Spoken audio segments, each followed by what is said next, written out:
What's going on, you all? Coach Reese here, Monitor Tubarão, to those who know me in the Capoeira world, coming to bring you the next episode of the Prophletics Podcast. Before I get into it, you already know the routine, right? Like, comment, share, subscribe. Make sure you turn on your notification bell because this podcast topic or topics will be pretty interesting. The first topic that I want to go into involves the Super Bowl. I personally think, from my perspective, that was one of the greatest Super Bowl games I've ever seen. Why was it exciting? It was a low-scoring game. And here's the thing. I've been having a couple of conversations with individuals regarding the game. Not the halftime show. I'm not here to discuss any of that. I don't get involved in any politic discussions. I don't get involved in any religious discussions. I don't put my hands on things that I personally can't change, can't get involved with, or things that are designed to sway your emotional control. I don't have anything to do with that. You can ask my people around here who I work with. I don't do that emotional control, emotional sway thing. But as far as the Super Bowl goes, I've been conversing with a few people, and they've been giving me their feedback on the Super Bowl. And their feedback has been how horrible of a game it was, how it was a waste of their time, how the game was of low quality. And the last person I talked to, I had to ask him, like, hey man, what made that game, that's weird for you to say. What made that game not interesting? And the thing with a lot of people is they like to see points put up on the board, right? However, the highlight of that game does not belong to the offense. It belongs to the defense or the defenses of both teams. Fortunately, the Seahawks defense was a bit stronger than the Patriots defense and their offense. Defense in sports is not respected as it should be. That's my topic as far as sports goes today. Defense isn't respected. That was one of the most defensively savvy clinics put on in a football game. People who know sports knows how important defense is. So if you can't respect the defense of a game, that means you don't respect the sport. I'll say it again. If you don't respect the defensive end of a game, then you don't respect the sport. People love to see high-scoring games. High-scoring games that if the game was 45 to 50 to 60, that means the defenses were trash and that the offenses were able to blow through the defenses. That's not a competitive game. High-scoring games aren't competitive games. I don't care if you're talking about the NBA, which the high-scoring games in the NBA would indicate that their defense was absolute trash, or they get out the way when it comes to dunks and layups, uncontested. When scores are high like that, that means there was no opposition and that the entire game, whether it be basketball, whether it be football, went uncontested. There was no approach from the defense. The defense was trash. Fast forward to Sunday with the Seahawks and the Patriots. That was a highly competitive game. They shut the offenses down. You gotta respect the defense. You gotta respect the O-lines and you gotta respect the D-lines. And in this case, the D-lines came to go to war. Who doesn't respect that? Who is entertained by a back and forth non-defensive game? If the defense isn't playing their part, then that means the offense is going to run out of gas, which is going to highlight more injuries for the offense. If I got a whole front four of individuals who are 6'6", 300 plus pounds, I want some action up there. And they gave the action. The casual watcher of football was not entertained. The casual watchers of football are not entertained. People don't respect defense. People don't respect defense.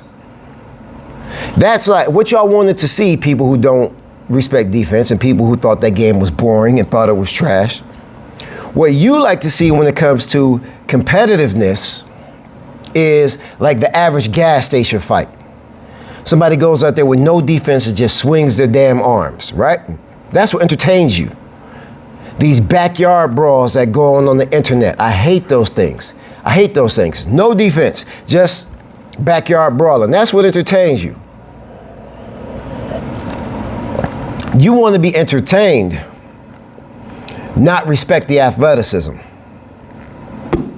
That's what that is. That's where the issue comes in. I want to see effective defense. I want to see effective offense. I want to see strategy. This is the way that athletes, current and former, this is the way that athletes view games and view competitions. Not the average individual. Look for the athleticism. Look for the athleticism on both ends. You didn't expect the defense to get that active. You didn't expect defensive athleticism. And that, guess what that ties into? Boxing. A lot of people want to see bar brawls. Bar brawls is not any sort of athleticism. You want to see a bar brawl, go down to a strip club or go to a bar, take a few shots and wait there for the cowboy bar brawl. That crap is not athleticism. You're watching sports. You're watching professional sports. You're watching collegiate sports. Y'all didn't make that complaint when Alabama and LSU and those SEC teams had low-scoring games. See, y'all got selective service. Y'all have selective service when it comes to what you're disgusted at. Low-scoring games means the defense is on point. When it comes to boxing, it's the same thing. Y'all used to say Mayweather ran. When Mayweather had efficient defense. Y'all are used to seeing that slug, rock'em sock'em robot style from back in the day. There were very few defensively savvy individuals from back in the day. You had your James Toney, who was a standout. You had Sweet Pea Whitaker, rest in peace, who was a standout. You had a few defensively savvy individuals. Now we have more defensively savvy individuals who are not out there getting their brains beat out, who are out there displaying peak athleticism, both on the offensive and defensive end. See, you're so busy wanting to see a bar brawl that you're not looking at the connect percentage of these individuals' punches. You guys don't know how to watch sports. That's what this is. Y'all don't know how to watch sports because you're not an athlete. See, the IQ of an athlete says, all right, let me look at how they're putting up the stop and the connect percentage. 30% and plus connect percentage in boxing is a high connect percentage because you're gonna miss more shots than you land. So while y'all were bored with the way that Floyd made a lot of your favorite fighters look, that man was putting up numbers. That man was putting up numbers and still leaves with his brains intact. Defense is not respected as it should be. It's not. You all probably need to turn off your TV and go to the, like I said, go to the nearest bar, go to the nearest strip club, go to any club, pay some people to, fight in there, pay $20 to have some people do some reckless fights in there and entertain yourself that way. That crap ain't athleticism. Those aren't athletes that you're watching. You're watching emotional men go at it and hurt themselves. That ain't no athlete. Okay? You even got more defensively savvy individuals today than we did in the past. And this is why people complain about boxing. They don't go hard like they used to.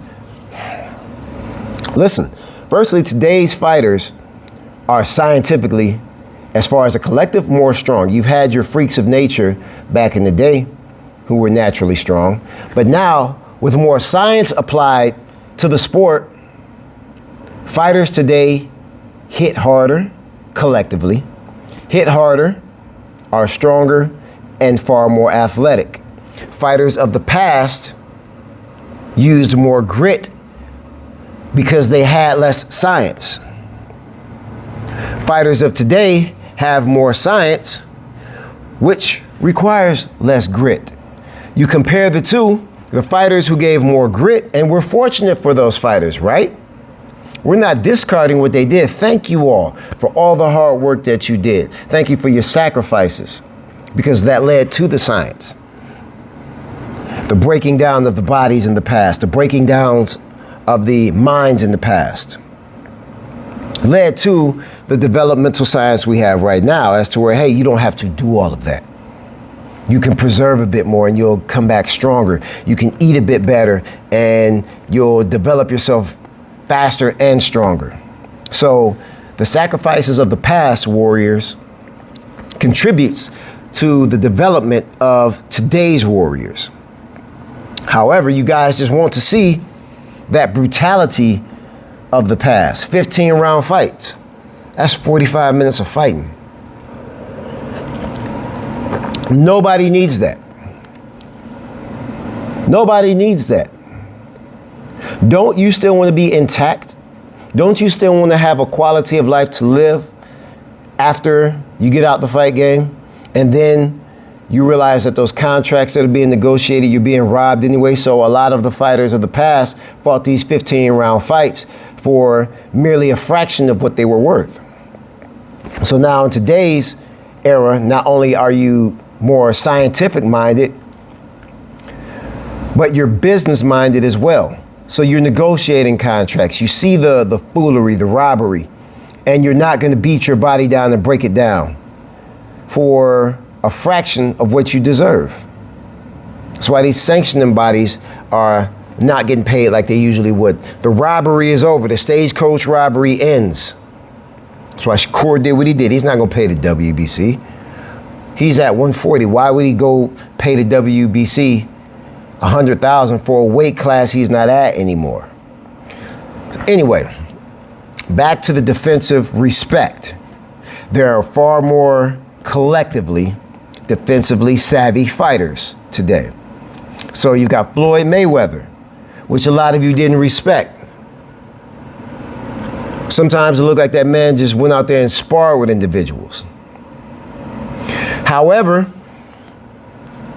you didn't respect him because he didn't go out there and get in bloody brawls and trade shots like Rock'em Sock'em Robots. However, he packed out them theaters though.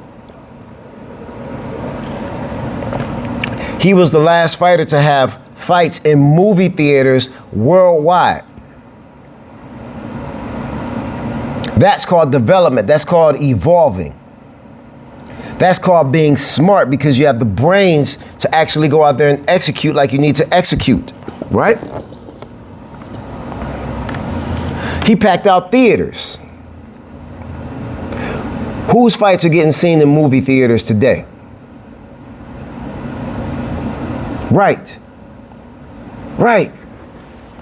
By being defensively savvy, because you all are so fixed on the non-athleticism point of sports in general. I would have just said football, but boxing, that you couldn't wait to see him lose. Floyd made over 8 figures off of you bitter individuals who wanted to see him lose. And you say defense doesn't win? Defense isn't important?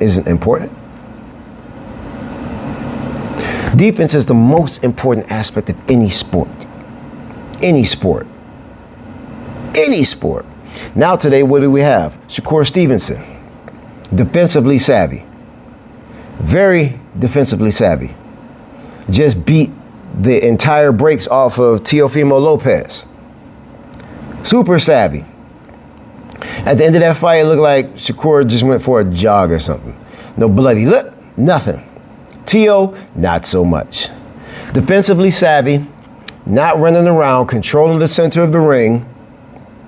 And you all commented on that fight disgustingly. You know what the majority of individuals said? He beat him with a jab. And the jab is the most important punch in boxing for you all who don't know. If you don't have a jab, it's highly likely you're going to end up like Teofimo Lopez. You're going to resort to every other punch in your arsenal when the most important punch is underdeveloped. Your jab has to be sharp. He beat him with the most important punch in boxing, which means Teo needs to go back to the drawing board. You had no answer for a jab? No answer for a jab. Those with great jabs consistently win. Devin Haney has a great jab. Triple G had a phenomenal jab. Listen, jabs win the game. And you guys were mad that Shakur didn't go out there and get into a brawl. Where was the need for a brawl when the individual in front of him could be picked apart with a single jab? That was a masterful fight. But you guys don't respect defense. You guys need to turn off professional sports, go watch your homeboys fight or something, or go get into a fight yourself and go do your non-defensive crap. Offense and defense work hand in hand. Terrence Crawford displayed that. He retired, so he displayed that. Canelo Alvarez at his prime displayed that. Hit and not get hit. Hit and not get hit. That's the name of the sport. That's the idea of the sport. Nobody just comes to the gym and just hits bags. Well, they do. Let me take that back. Nobody should go to the gym and just hit bags and not work on their defense. So that goes back into the point of the Super Bowl. It was a defensive clinic. Defensive clinic, and the Seahawks had the better defensive line. Really that simple. The game opened up a little bit in the third, but after that, the Seahawks locked it down. Respect the defense. Respect the defense. Go back and watch the game if you're not an athlete, if you're not a true athlete. And my opinion, you're not a true athlete if you don't respect defense anyway. So like I said, a lot of y'all don't even need to watch professional sports. You need to go watch some backyard BS. All right, so that's it as far as the sports goes. If you follow me on IG and follow me on Facebook or anything like that where I'm posting reels or TikToks or whatever the case may be, you have recently seen me going in on individuals who, let me start it here. Listen. A lot of dudes in the gyms create the dumbest mantras I've ever seen in my life. One of the dumbest mantras I see today is the man having to be 200 pounds to be respected and called a man. Listen, my guy, fellas, if over 15% of you is body fat, and 85% of you or more is not muscle tissue, then you're not quality 200. You're not quality, you're carrying a lot of body fat. And this is what a lot of fellas do. They carry a lot of body fat to appear imposing, to appear like they present a threat. Guess who presents a threat? Somebody who can actually move and do something with the 200 pounds, an athlete. A lot of you, once again, non-athletes, want to walk around and be 200 pounds. 200 pounds meaning, hell, 160 pounds of muscle tissue and 40 pounds of fat. But you just want to look bigger than what you are. Listen, if you're not a quality 200 pounds, it's time for you to be quiet. Be quiet. Go back to the drawing board. Activate your athleticism. If you never had any, go activate some athleticism. Because you're a 200-pound statue holding body fat. You don't present any threat.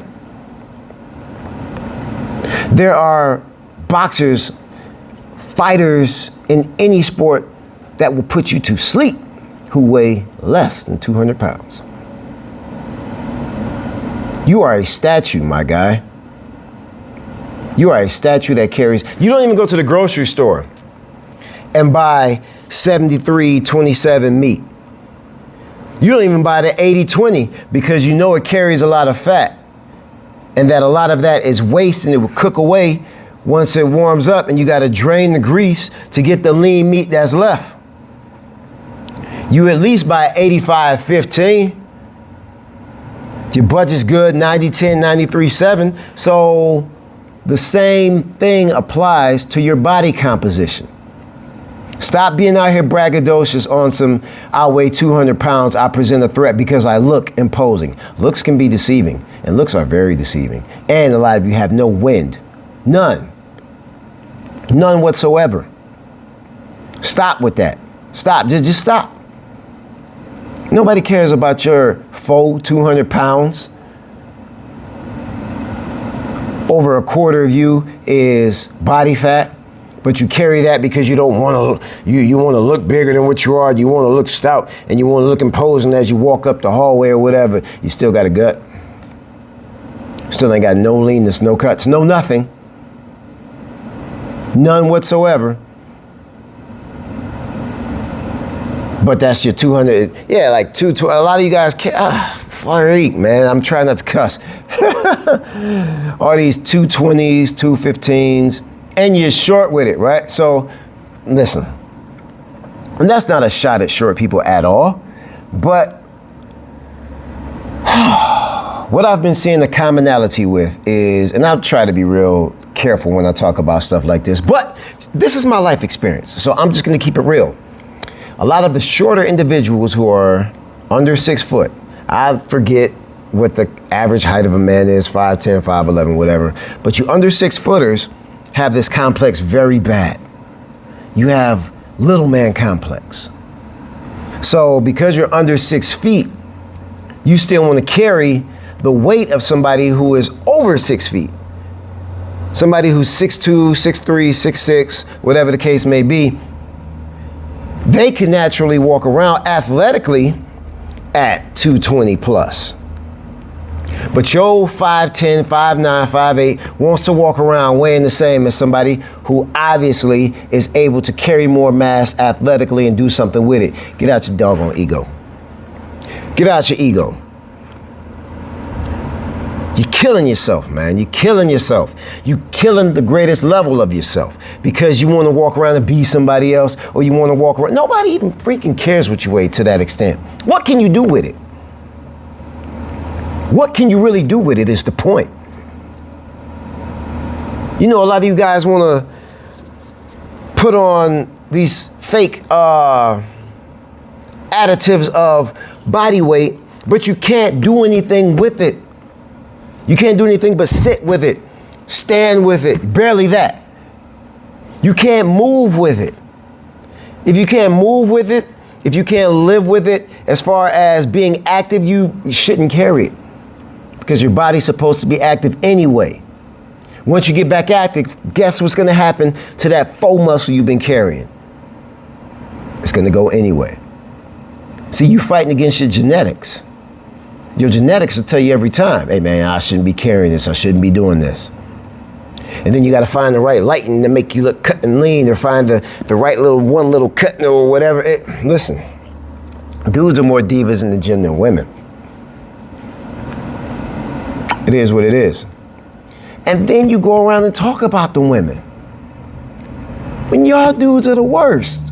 Lead from example. Lead by example. Y'all dudes, man, are weird. Gym culture is very weird. It was already weird. Now it's extremely weird, where it's okay to walk around fake by guys. You know, womanly enhancements and things of that nature is nothing new. But you guys doing it, holy crap. The women can't have anything because y'all too busy trying to be them and compete with them. Lose that fake faux muscle. It ain't muscle, okay? You're carrying a lot of wasted fat. You're not active. Be athletic. I want to inspire men to be athletic. Be athletes again.